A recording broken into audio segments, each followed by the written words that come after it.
제12회 산림문학상 시부문 대상 작품으로 예심을 거쳐 본심이 올라온 작품 4편의 시집 한 권이었습니다.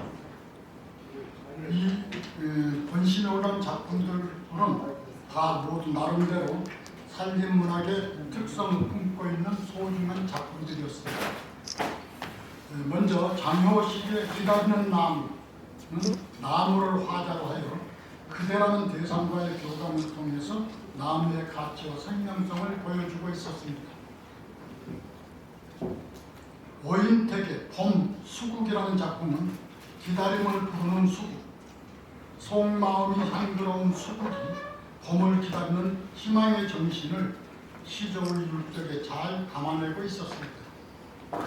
이금배의 산을 오를 때와 내려올 때의 실존적 경험에서 깨달은 삶에 대한 인식이 돋보였습니다. 우형숙의 요양원의 할미꽃, 요양원에서 요양하고 있는 사람의 현실적인 상황과 가족에 대한 그리움이 시조로 표현됨으로써 더욱 간절함을 드러내었습니다. 이지율의 시집 초록감정선은 산과 숲과 사람을 노래하면서 자연과 인생에 대한 경이감을 놓치지 않고 있었습니다.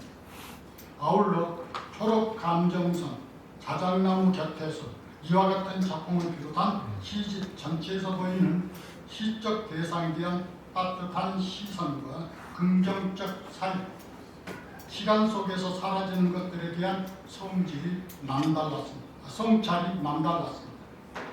이와 같은 시 정신은 우리 개간 산림문학이 추구하는 문학 정신과도 부합된다는 점에서 금년도 제12회 산림문학상에 이지율 시인을 선정했습니다.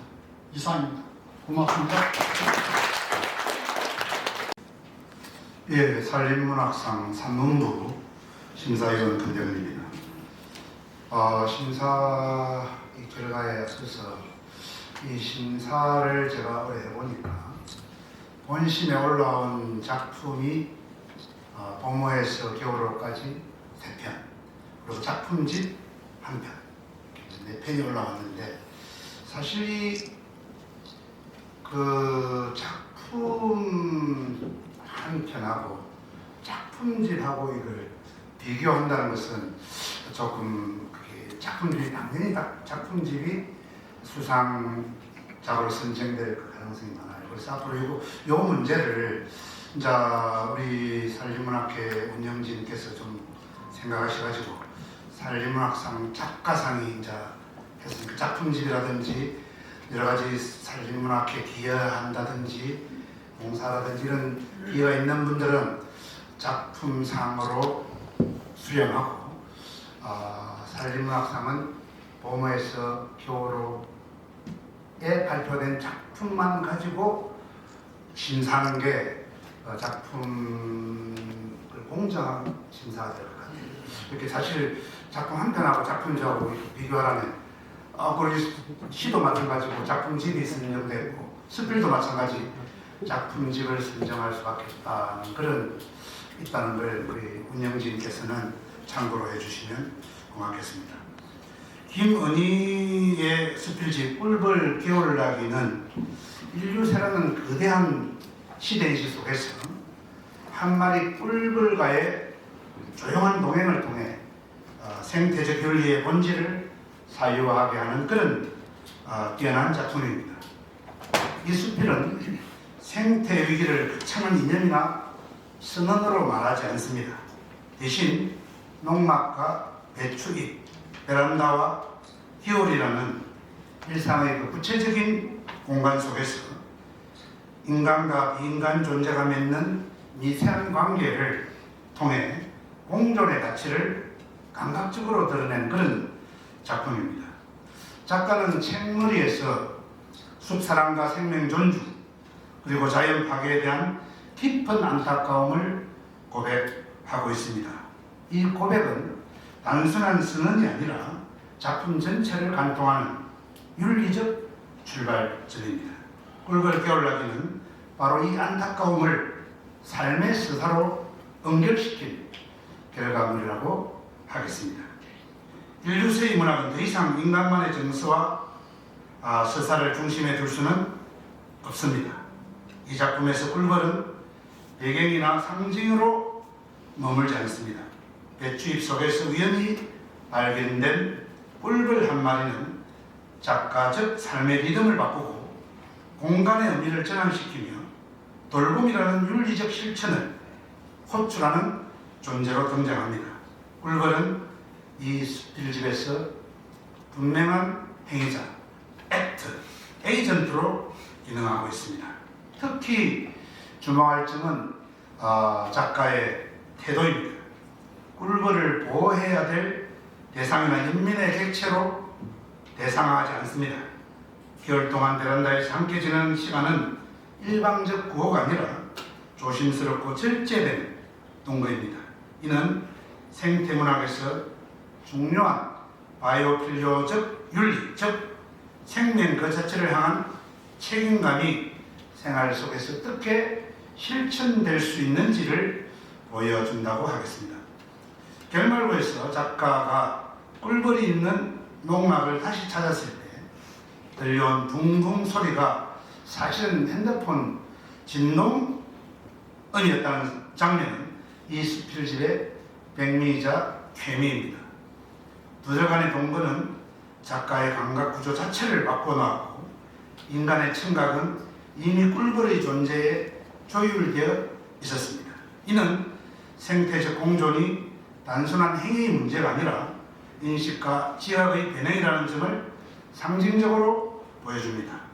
이 수필집은 생태위기의 원인을 추상적으로 분석하지 않습니다. 대신 한 생명과의 이별에서는 그리움이라는 정서를 세계의 단절로 형상합니다. 이 그리움은 감상에 머물지 않고 다시는 이전의 무감각한 상태로 돌아갈 수 없게 만드는 윤리적 흔적으로 남습니다. 작가는 꿀벌을 자연으로 돌려보내며 개입을 멈추지만 관계의 기억은 지속됩니다. 바로 이 지점에서 이 작품은 공존의 미학을 완성합니다. 김은희의 수필은 작고 연약한 생명을 통해 인간 중심적 세계관의 균열을 조용히 드러냅니다. 격렬한 고발이 아니라 돌봄과 동행의 수사를 통해 인류세 시대의 문학적 응답을 제시합니다. 이 점에서 꿀벌 개울나기는 산림문학이 나아가야 할 방향을 분명하게 제시하는 의미 있는 성취라 판단되어 본상에 추천하였습니다. 이상입니다. 대단히 감사합니다. 제12회 산림문학상 문문부 시인 이지율 수상작 초록감정선 2026년 1월 28일 산업법인 한국산림문학회 이사장 김성길 상표와 함께 상금 100만 원을 드립니다. 큰 박수로 축하해 주시기 바랍니다. 네, 두 분이 나란히 사진을 먼저 찍어주시고요. 그걸 좀 펼쳐주시고요. 네. 아니 우선 좀 이따가 사진 사진 찍겠습니다. 네, 찍고요. 잠깐만요. 잠깐만. 찍고 그다음에 이제 꽃다발 해주시죠. 네. 살짝 주세요. 네, 살짝 웃으세요. 다 모였는데 남자들은 하늘만 쳐다보지 해서 뭘 보나 봤더니 어릴 때 심었던 나무가 장성한 거잖아요. 그걸 보면서 내 남편이 그렇게 맨날 바람난 줄 알고 며칠씩 집에 안 들어오면서 평생 한 일이 저 소나무 하나 가꾸려고 그랬구나를 하셨다는 수치를 읽고 제가 굉장히 많이 뭉클했습니다. 근데 이번에 나타낸 시집에서는 그거를 조금 더 서정적으로 자신의 성찰과 함께 내셨던 것 같습니다. 그래서 그 어떤 분보다도 산림공직자 가족이 이번에 산림문학상을 받으시게 돼서 저도 굉장히 기쁘게 생각합니다. 건강하세요. 예, 고맙습니다. 다음에 안녕하세요. 저는 이지율입니다. 저는 수상 소감이라기보다는요, 시를 쓰게 된 동기를 잠깐 말씀드리겠습니다. 저는 산림공무원 가족이었습니다. 공무원이라 하면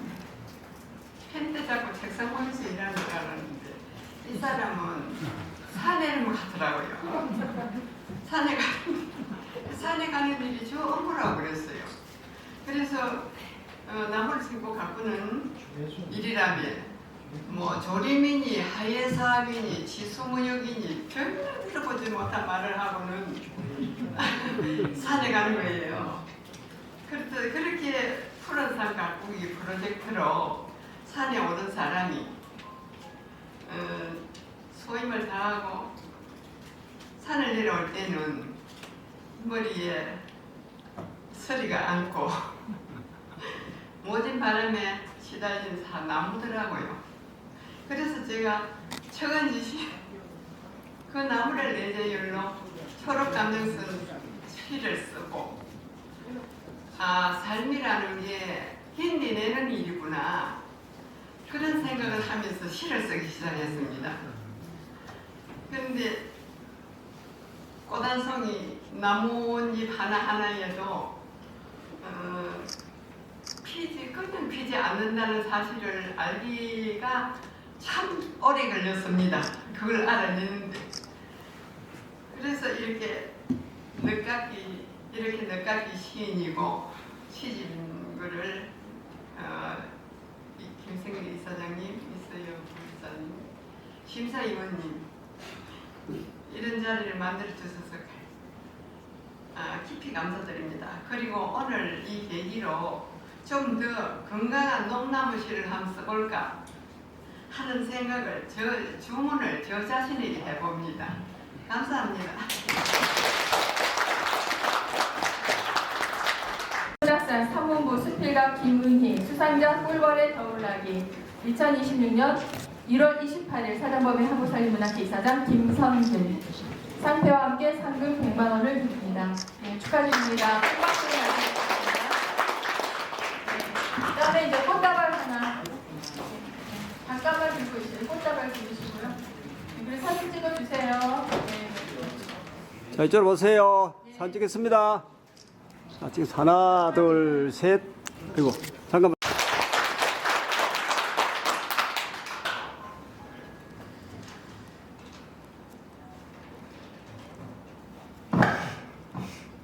안녕하세요. 김은희입니다. 제가 신인상을 받은 지 한 8년 정도 됐어요. 그때 김성광 이사장님 계실 때 제가 받았는데요.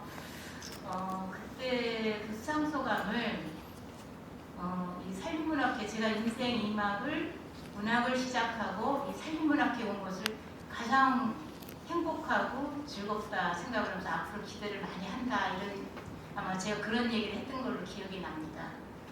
여기 와가지고 가장 제가 보람 있고 즐겁고 행복했던 거는 여기 오면서 산을 알았고 여기 오면서 숲을 읽었습니다. 저는 그 전에는 그냥 무심히 지나치고 그 주변에 있는 나무를 봐도 그냥 아무 생각 없이 제가 지냈거든요. 근데 이 산림문학회 오면서 산불 현장도 가봤고 또 나무도 심어보고 그러면서 산과 가까워지고 숲과 가까워지고 그리고 제 생활도 거기에 이렇게 몰입이 되더라고요.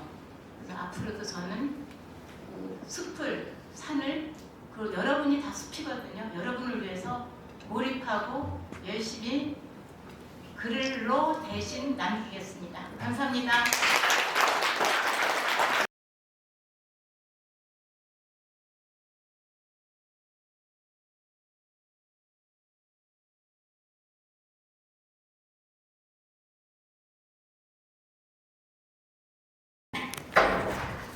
신인상 시부문 심사를 했었던 이승봉이라고 합니다.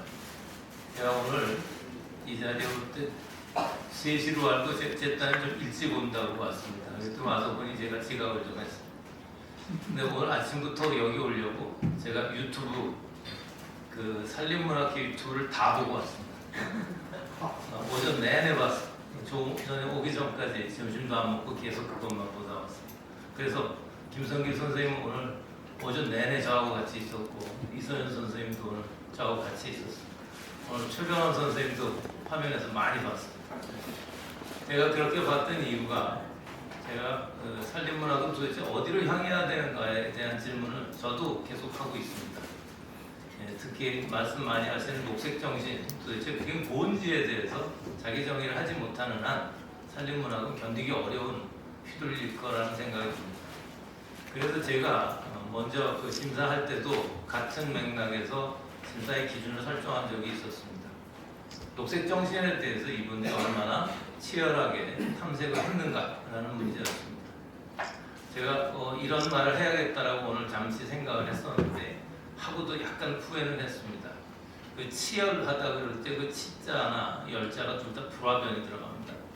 근데 오늘 이 산림문학회 오면서 볼 얘기를 하는 게 굉장히 불경스럽습니다. 그럼에도 불구하고 이 작가들이 치열하다는 것은 이 어느 정도의 허용을 해야 되는 이유 중에 하나가 여기 계시는 저 김국회 선생님이나 윤영천 선생님한테 제가 자연 공부를 많이 배웠는데 그때도 흔히들 했던 얘기 중에 하나가 그 에델바이스가 꽃을 피울 때 자기 몸을 뜨겁게 한답니다. 평소에 체온이 한 3도 되는데 이 얼음 속에서 얼음을 녹여서 뚫고 나온답니다. 그래서 첫 봄을 맞이하는데 그때까지도 아직 그 얼음이 있다는 거죠.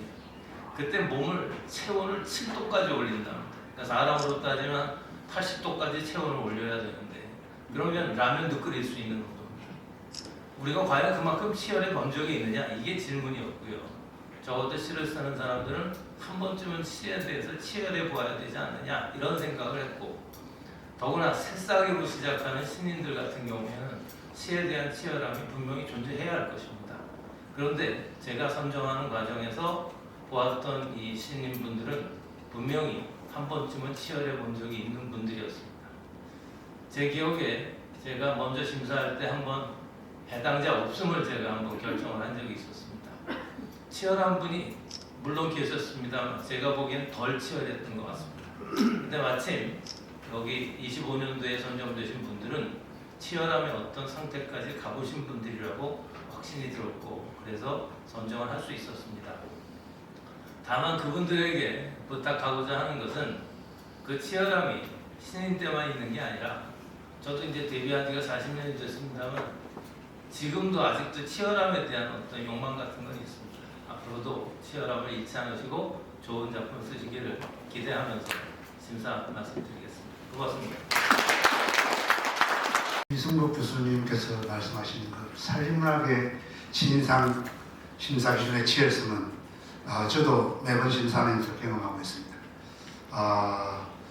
원래 한 잡지가 1년에 한 호에 4명씩 해도 사사신경 16명, 12명 이렇게 배출하는 게 일반적인데 유독 산림문학은 수필 같은 경우는 1년에 2명 이렇게 배출했습니다. 굉장히 심사가 엄정하다는 뜻입니다. 저도 몇 번 자격이 안 되는 작품들은 노를 했습니다. 그래서 두 사람은 정말 좋은 작품을 썼다고 이렇게 평가가 됩니다. 저는 이번 신인상 심사 기준은 작품의 어떤 기교보다는 작가 고유의 목소리가 분명한가, 삶과 대상을 바라보는 그런 자세가 성실한가, 세 번째로 현재의 완성도에 머물지는 않고 앞으로도 계속 좋은 작품을 쓸 수 있는가, 그 가능성, 잠재성 이런 걸 많이 평가를 했습니다.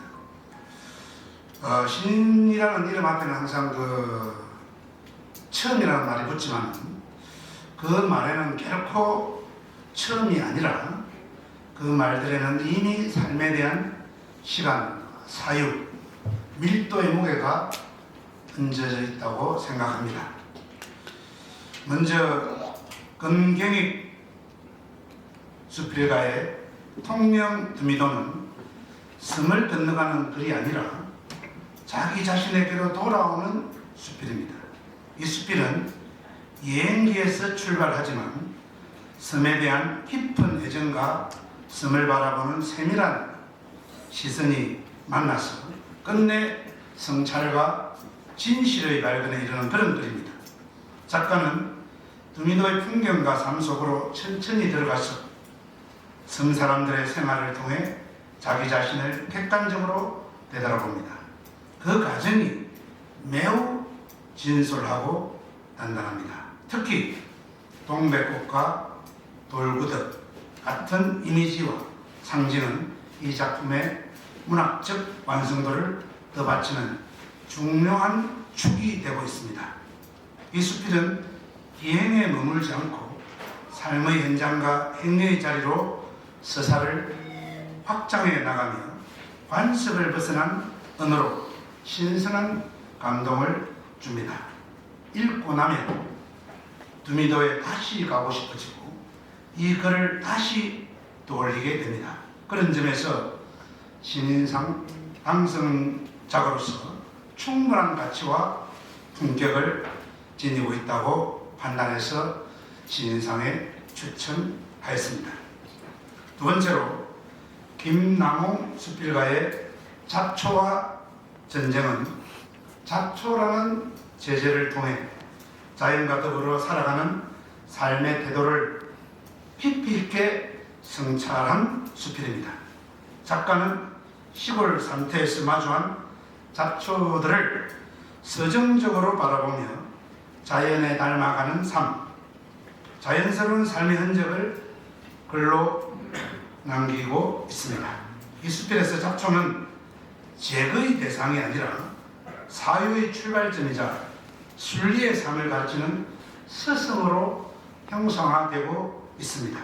특히 잡초가 말을 끌어오는 장면은 자연과 인간의 관계를 전복적으로 드러내며 이 작품의 문학적 백미를 이룹니다. 자연의 질서가 곧 삶의 질서임을 깨닫게 하는 이 수필은 에코필리아적 시선과 실천적 삶의 가치를 함께 보여준다는 측면에서 당선작으로 충분한 의미와 가치를 지닌 그런 작품이라 판단해서 올해 수필 신인상으로 선정하였습니다. 이상 심사평을 마치겠습니다. 다음에는 15분 송경원 수상작 겨울호수 산림문학 통곡 57호 공호 심사위원 이승복 사단법인 한국산림문학회 이사장 김성길 상표와 상금 30만 원을 드립니다. 축하드립니다.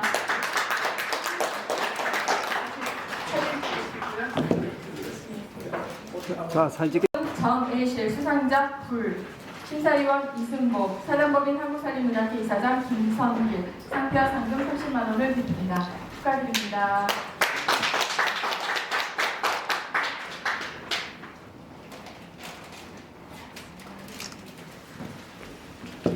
사진 찍겠습니다. 네, 15분 김영아 수상작 싸니비 경전 산림문학 통곡 58호 여름호 심사위원 이승복 사단법인 한국산림문학회 이사장 김성길 예, 상금과 상표와 상금 30만 원 드립니다. 축하드립니다. 수상작 통영 두미도 산림문학 통곡 53호 공호 심사위원 권대근 사단법인 한국산림문학회 이사장 김성길 축하드립니다. 큰 박수로 축하합니다. 자, 사진 김남홍 수상작 잡초와의 전쟁 산림문학 통곡 53호 공모 심사위원 권대근 사단법인 한국산림문학회 이사장 김성길 상표와 상금 30만 원을 드립니다. 축하드립니다.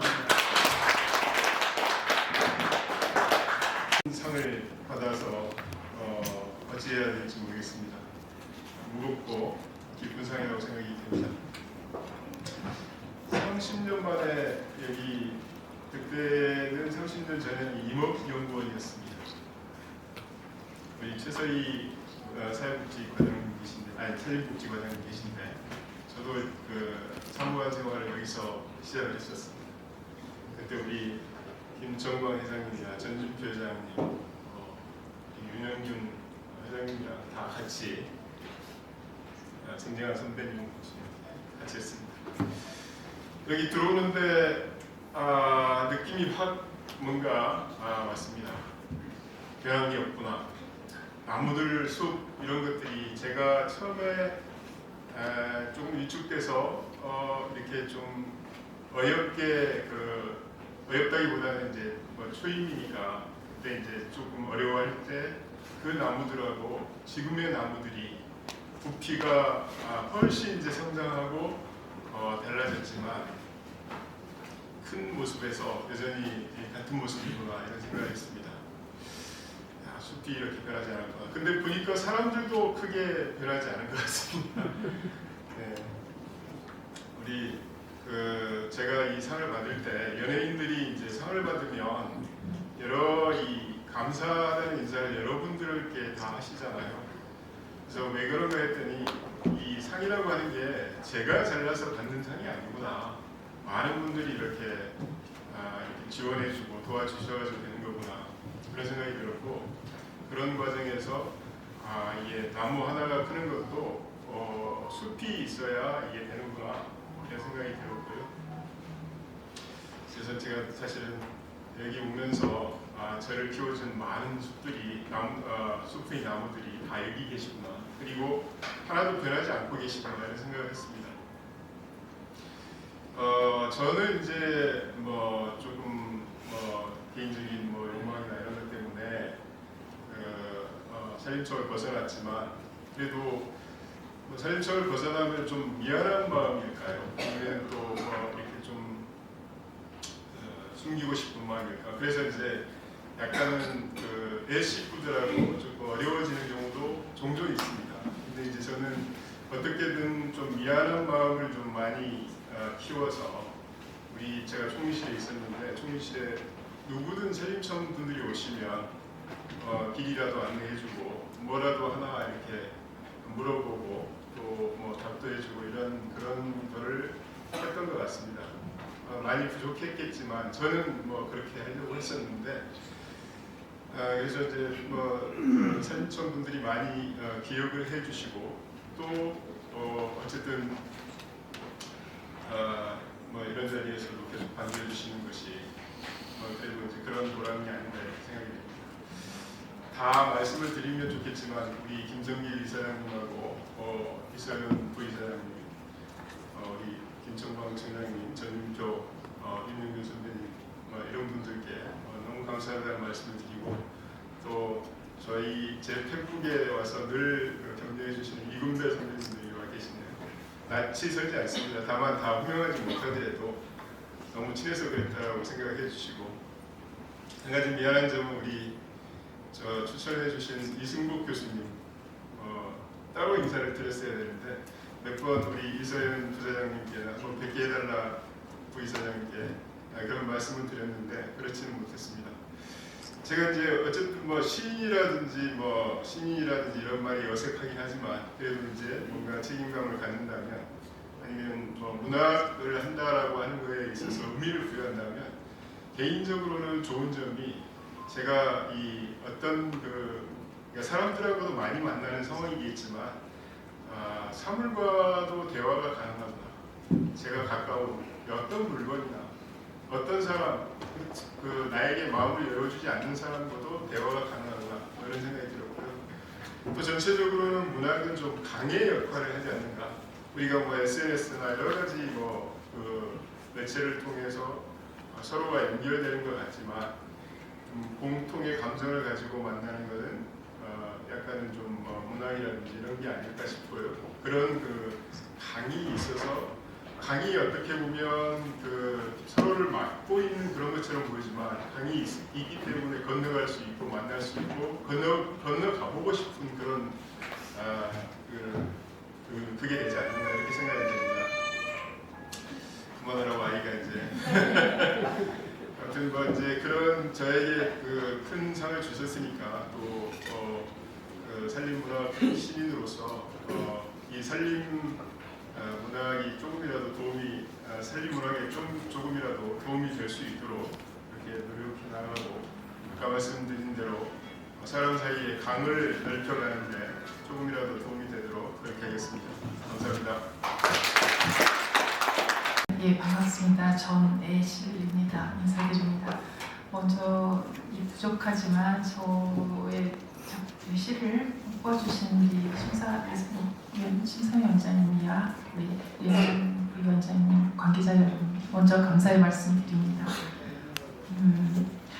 아까 앉아서 잠깐 제가 왜 산과 숲을 언제부터 좋아했을까 한번 생각을 해봤더니요. 제가 여기 고대 뒷산 그 안암동 개운산에서 아카시 꽃잎 따먹으면서 맨날 시골 아이들처럼 뛰어놀았던 때부터가 아니었나 이런 생각이 좀 들었어요. 그래서 또 지역을 다니면서 많이 일을 하면서 지역의 아름다운 풍광을 보고 그랬던 것이 제 삶의 원천이었지 않나 이런 생각이 들고요.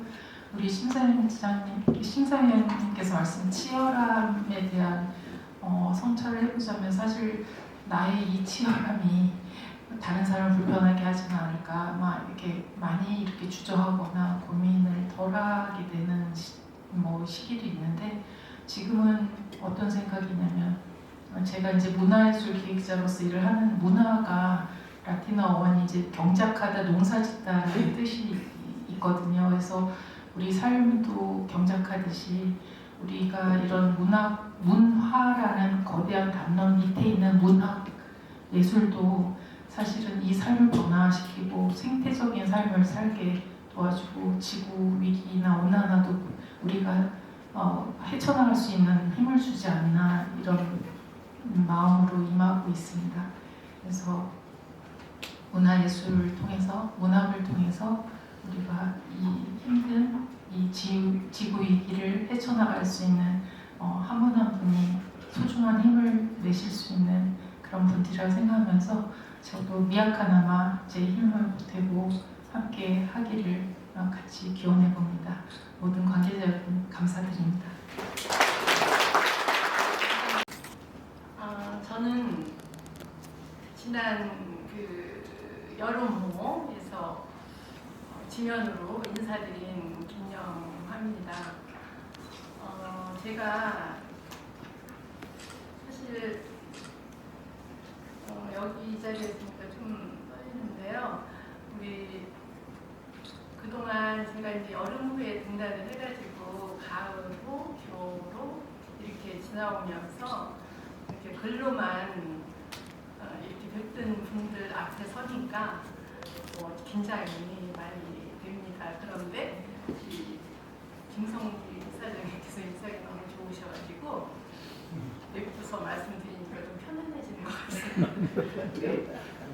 제가 이제 그 문학이 숲이 되고 숲이 문학이 되는 살림문학이라는 그 표제에 사실 자석처럼 이끌려서 그 문을 두드렸습니다. 그런데 정말 기적처럼 기다리고 계셨던 것처럼 우리 한국 산림문학회가 제 손을 덥석 잡아주셨습니다. 저는 그 산림문학이라는 숲에 우리 이승복 심사위원장님과 심사위원님들께서 아주 조심스럽게 심어놓은 채 돌도 안 된 작은 묘목입니다. 그래서 우리 존경하는 김선길 이사장님 그리고 여러 이사님들 그리고 여기 계신 그 선배님들처럼 그 숲에 어울리는 그런 나무로 자랄 수 있도록 많은 관심과 지도 부탁드립니다. 저를 사랑하시는 분께 감사드립니다. 네, 고맙습니다. 올라오면서 아내가 수상소감을 준비하라고 하는데 하나만 안 해서 준비를 안 했습니다. 사실은 저는 산림자원학을 전공하고 졸업한 후에 30년 동안 산에서만 산 엔지니어입니다. 사실은 30년 동안 그 엔지니어의 삶을 살았습니다. 사실은 지금 이 자리나 내년 산림문학회 회원으로 활동한다는 자체가 사실은 약간 비현실적인 생각이 듭니다. 당연히 신인상 자체를 탁한 것 또한 더 비현실적인 생각이 나십니다. 참 우연하게 이 얘기를 안 할 수가 없는데 2022년도에 지금은 작고하신 그 이현부 인분의 이사님께서 봄에 갑자기 저한테 산림문학회 회원으로 활동했으면 좋겠다라고 전화가 오셨어요. 그동안에 왜 내가 우리 권길 선생님을 생각하지 못했을까라고 전화를 줬습니다. 저에게는 굉장히 의외의 일이었었고, 그래서 저 같은 사람이 무슨 문학회 활동을 하겠습니까? 그러니까 아니라면서 굳이 추천을 해주셨고요. 그래서 제가 그해 6월에 회원으로 가입이 됐습니다. 근데 우리 이연복 선생님께서 그해 여름에 세상을 떠나셨어요. 마치 저한테 글빛을, 선생님의 글빛을 저한테 남겨주고 떠난 것 같은 느낌을 제가 지울 수가 없었습니다. 근데 일이 바빠서 계속 하고 있다가 도저히 이 빛을 그냥 넘기면 안 되겠다 싶어서 2025년 1월 달에 급하게 그동안에 써놨던 글들을 좀 정리를 해서 원고를 보냈는데 작년에 정말 비현실적으로 내가 시민상을 이렇게 수상을 하게 됐습니다. 우리 이현복 선생님께 다시 한번 이 자리에서 감사를 드리고 싶습니다. 그리고 제 글이 분명히 굉장히 아직은 거칠다고 저 스스로도 느끼고 있습니다. 왜냐하면 저는 공식적으로 글을 배워보지 않았거든요. 근데 쑥스러운 고백이지만 저도 20대 초중반 때 신춘문예 응모를 하겠다고 원고를 써서 그 당시 실제로 응모도 하고 그랬었습니다. 그러다가 먹고 사는 게 뭔지 모르겠지만 30년 동안 글을 혼자서는 쓰긴 했지만 어디에 회원으로 활동하거나 글을 발표하지는 못했습니다. 근데 천만다행히게도 제 일터가 산이고 숲이고 그랬었습니다. 그래서 아직까지도 끈을 놓치고 않고 지금까지 이렇게 왔던 것 같습니다. 어쨌든 비현실적이지만 분명한 현실이고요. 그리고 우리 제 거침들을 너무 높게 평가해 주신 우리 권대표님께 감사드리고요. 김성길 이사장님을 비롯한 모든 우리 산림문학회 회원들께 감사를 드립니다.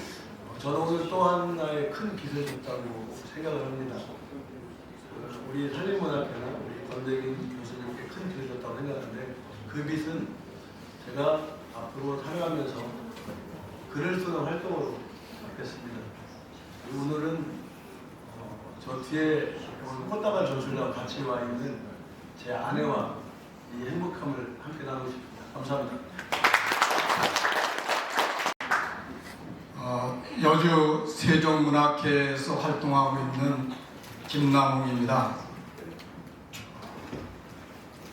숲에 정말 빛이 비치면 아름답기가 그지없습니다.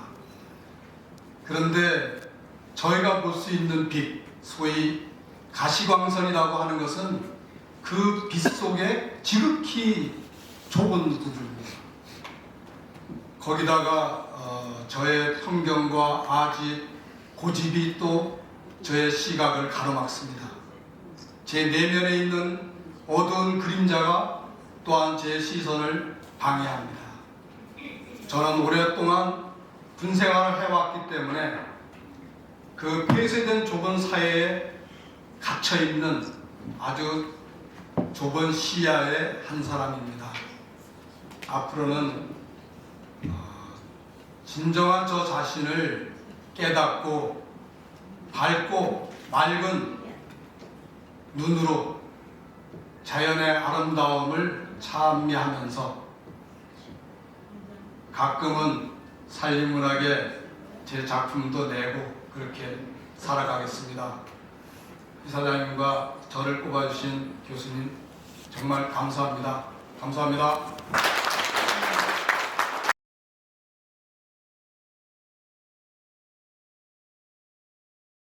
인사를 드리는 겁니다. 그래서 지금 세 분의 시인께서 꽃다발을 이승복 교수님께 드리고요. 두 분의 스필가님께서 권대근 교수님께 꽃다발을 드리면서 앞으로 잘 부탁드립니다. 등단시켜 주셔서 감사합니다 하는 인사의 시간을 갖도록 하겠습니다. 자, 인사해 주시기 바랍니다. 네.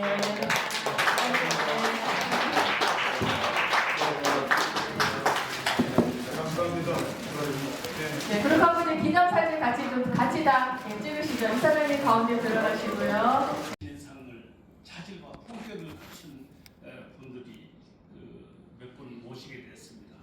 그 원문 부분에서 이 겨울 호수의 작품을 내신 송경원 그 작가님은 사실 살림청에서 사무관으로 시작해서 국무총리실 그 실장으로 계시면서 틈틈이 이 살림 문학을 통해서 등단한 시민들 정말 자부심을 가지셔도 좋지 않을까 생각을 합니다.